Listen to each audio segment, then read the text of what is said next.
करवाहट। चित्रा कोई भी त्योहार बड़े जोर शोर से तैयार करती है।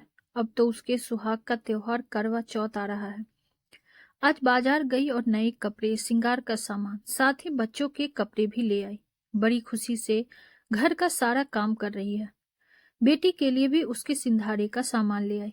तभी बेटी को फोन लगाया और उसे एक एक सामान के बारे में बताया और आजकल चलन में क्या है, कुछ इस तरह की बातें की। चित्रा इतना सब हर वर्ष करती है। जब बेटी का विवाह नहीं हुआ था तब भी दोनों माँ बेटी बाजार चल देती थी। वो उसकी बेटी ही नहीं, उसकी दोस्त जो हो गई थी। दोनों ही एक दूसरे की उम्र और उस समय को ध्यान में रखते हुए एक दूसरे के लिए कपड़े से लेकर साज सज्जा तक के सामान का ख्याल रखती थी। ये सब रौनक उसकी बेटी के कारण ही आई। चित्रा हमेशा से ही ऐसा नहीं थी। वो तो सीधी सादी थी, अपने से पहले दूसरों की भावनाओं का ध्यान रखती थी। किंतु उसकी जिंदगी की कुछ करवाहट थी जो उसे हिला गई। वो अकेली उस करवाहट को पीकर उसे साथ लिए जीती रही। उस करवाहट का असर उसने अपने चेहरे पर नहीं आने दिया, किंतु जब भी करवा चौथ आती उस करवाहट को साथ लाती। आज भी उसे वो दिन रह रह कर याद आते हैं जब उसका विवाह नवीन से हुआ। न जाने कितने अरमानों को सजाए उसने अपनी ससुराल में कदम रखा। नवीन तो स्वभाव में व्यवहारिक, हंसमुख होने के साथ ही अपनी माता जी के नजदीक। विवाह से पहले ही माँ ने अपने बेटे से वचन ले लिया था, या यूं कहो उसे समझा दिया था कि बेटे बहू के आने पर बदल जाते हैं। एक तरह से ये भी कह सकते हैं, माँ बहू को तो लाना चाहती है किंतु साथ ही अपने को असुरक्षित महसूस करती है और बातों ही बातों में बेटे को अप्रत्यक्ष रूप से उसकी होने वाली पत्नी के विरुद्ध करती है। जैसे अब तो माँ की बातें कहाँ अच्छी लगेगी, अब तो कल की आई बहू ही सर्वोपरि होगी, उसकी बातें ही मानी जाएगी। नवीन की मम्मी भी इसी तरह की बातों से नवीन के मन को टटोलती। तब नवीन हंसकर कह देता, देखना मम्मी, मैं नहीं बदलूंगा, वो भी आपकी सेवा करेगी। नवीन की बातों से उसकी मम्मी संतुष्ट हो जाती। माँ की एक तरफ तो इच्छा होती कि उसका समय से विवाह हो जाए, उसका घर बस जाए, किंतु आने वाली बहू पर आधिपत्य जताना चाहती है। उस बहू की अपनी कोई इच्छा नहीं होनी चाहिए, बल्कि सास के इशारों पर चले, जिधर घुमाए उधर घूमे, जिधर चलाए उधर चले। इससे उसका अहम संतुष्ट होता है, उसकी असुरक्षा की भावना को बल मिलता है।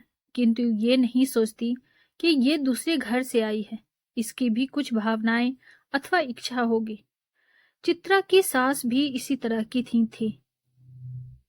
उसने नवीन को आने वाली दूसरी घर की लड़की से जुड़ने नहीं दिया, बल्कि ऐसा वातावरण बनाया ताकि उस पर नवीन का विश्वास न बढ़े। प्यार करने या उनको नजदीक आने से पहले ही घर में किसी न किसी बात पर कलेश हो जाता। जबरदस्ती चित्रा के काम में कोई न कोई कमी निकालकर उसे अपने बेटे के नजरों में नीचा दिखाने का प्रयत्न करती।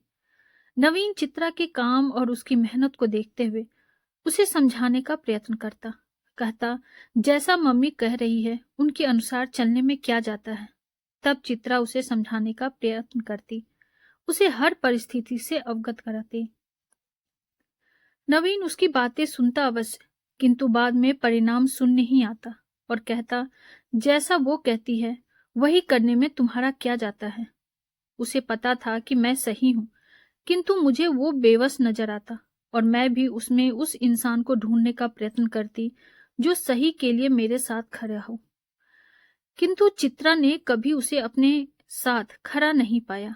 उसे लगता नवीन प्यार भी करता है या नहीं, क्योंकि उसके किसी भी व्यवहार से नहीं लगता कि वो उसे प्यार भी करता है। चित्रा ने अपनी माँ से भी कई बार बातें की, किंतु वो भी ठहरी पुराने विचारों की, पुरातन पंथी। बोली, समाज में 4 लोगों को पता चलेगा तो क्या कहेंगे। मिश्रा जी की बेटी अपनी ससुराल में नहीं टिक पाई, आगे छोटे बहन भाइयों के रिश्तों में दिक्कत आएगी। बर्दाश्त करना सीखो, धैर्य से काम लो, सब ठीक ही होगा। इन बातों और व्यवहार से तो चित्रा पहले से ही आहत थी।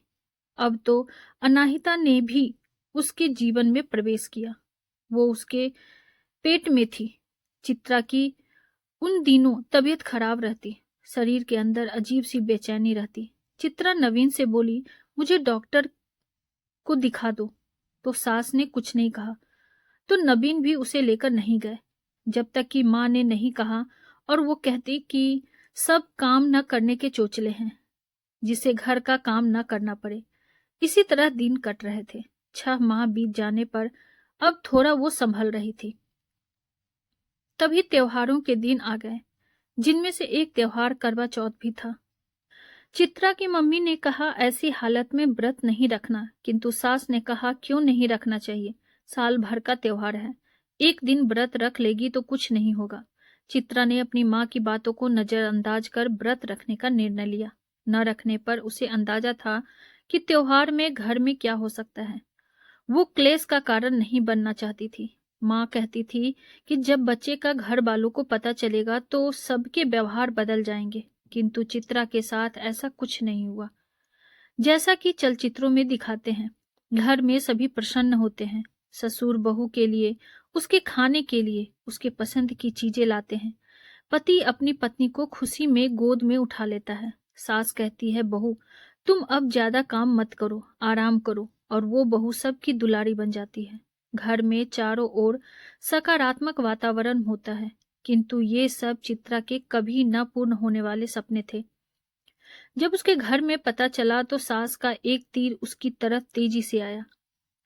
इसे इसकी भी अकल नहीं, इसे बगैर डॉक्टर के पता ही नहीं चला कि ये गर्भवती है। बेकार में डॉक्टर के पैसे भरवा दिए। पति प्रतिदिन की तरह अपने काम पर, किसी में कहीं भी कोई बदलाव नहीं था, बल्कि सास को कहते सुना, ये कोई अनोखा काम कर रही है, दुनिया के बच्चे होते हैं। एक दिन तो जब वो सुबह उठी, सास अपने पति यानी ससुर से कुछ कह रही थी। वो जल्दी से अपने काम निपटाने लगी।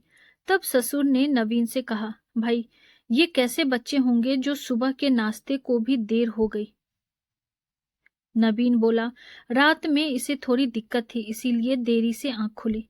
तब ससुर कहते हैं, इसके कौन सा अजूबा हो रहा है, गांव में तो खेतों में बच्चे हो जाते हैं और काम में लगी रहती है।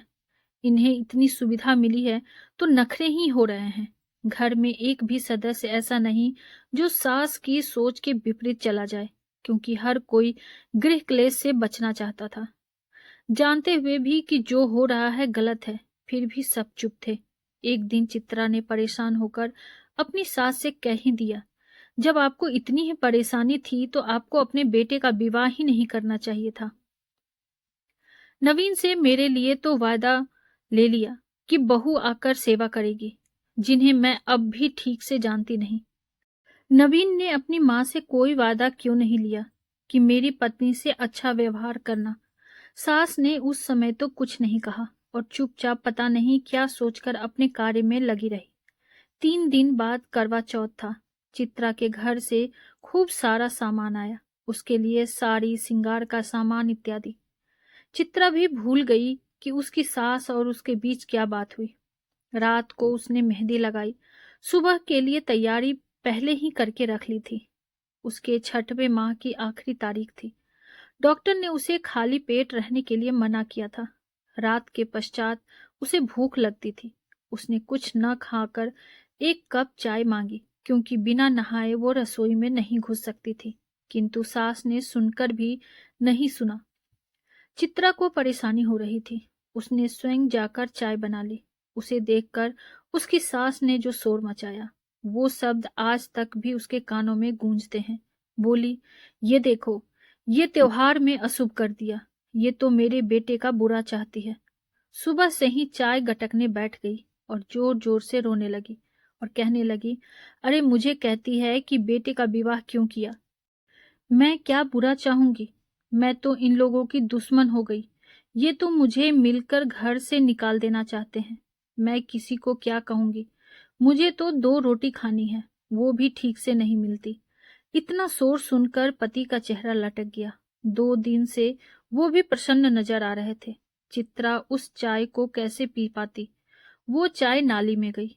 चित्रा ने सास से क्षमा याचना की और वो समझ गई थी कि ये मौके की तलाश में थी और आज मौका मिल गया, बदला ले लिया। चित्रा ने भरसक प्रयत्न किया कि घर का वातावरण पूर्ववत हो जाए, किंतु सास को जब भी लगता कि ये दोनों नजदीक आ रहे हैं, कुछ न कुछ प्रपंच कर ही डालती। आज भी यही हुआ। चित्रा ने नवीन को समझाने का प्रयत्न किया, किंतु नवीन ने ये कहकर उस त्योहार में करवाहट घोल दी। मैं मनाऊंगा तेरी करवा चौथ। उस दिन पूरे दिन नवीन बाहर रहा। माँ ने पहले कुछ खाया और तब चित्रा को दिया। कोई और परिस्थिति होती तो चित्रा नहीं खाती, किंतु अपने बच्चे के लिए खून के घूंट पीकर रह गई। रात को भी नवीन ने अपनी माँ के पास ही अपनी चारपाई बिछा ली। पूरी रात चित्रा ने रोते हुए काटी। ये उसकी दूसरी ससुराल में पहली करवा चौथ थी, जिसकी करवाहट उसे आज तक नहीं भूली। उसके बाद कई करवा चौथ आई और गई, किंतु वो करवाहट वो भुलाए नहीं भूलती।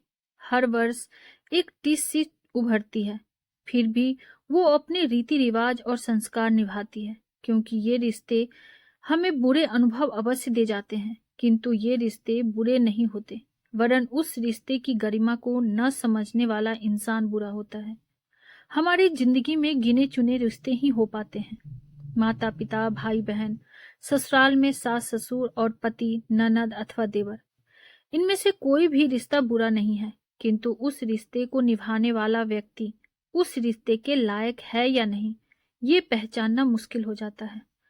उसने अपनी बेटी को कभी सास के प्रति भड़काया अथवा उसके विपरीत कुछ नहीं कहा, क्योंकि उसका मानना है सास रूपी रिश्ते को अथवा किसी भी रिश्ते को पहले से ही हम जांच परख नहीं सकते। इसी सोच के चलते उसने अपनी बेटी को विदा किया और परिणामतः उसकी बेटी और बेटी की सास माँ बेटी की तरह अपने रिश्ते को निभा रही है।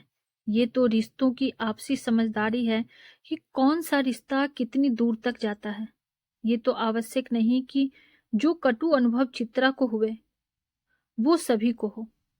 आपको हमारी ये कहानी कैसी लगी, कमेंट बॉक्स में जरूर बताइए, और ऐसी ही ढेरों सारी कहानियों के लिए वीडियो को लाइक, शेयर और चैनल पे नए हैं तो सब्सक्राइब करना ना भूलें। Thank you.